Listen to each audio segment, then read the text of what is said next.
உணர்வு நிலை, அதுதான் எதை உணர்றோன்றது இருக்கு இல்லையா, இந்த உண்மையை உணர வேண்டும். ஆனால் இந்த கான்ஷியஸ்னஸை உணர முடியாதபடி, இந்த கான்ஷியஸ்னஸ்ன்றதே ஒன்று இல்லாத தெரியாமல் இருக்கிறதுனால தான் பார்த்தீங்கன்னா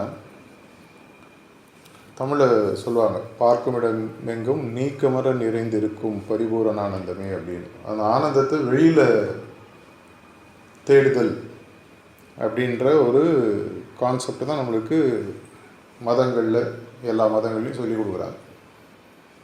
வெளியில் தேட ஆரம்பி.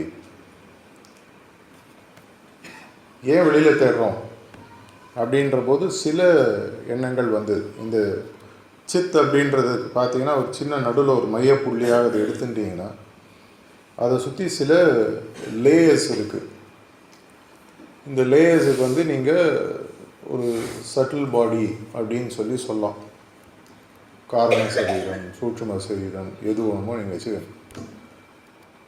இந்த லேயர்னுடைய விளையாட்டுனால தான் நமக்கு நிறைய பேருக்கு உண்மை சரியாக புரிவதில்லை.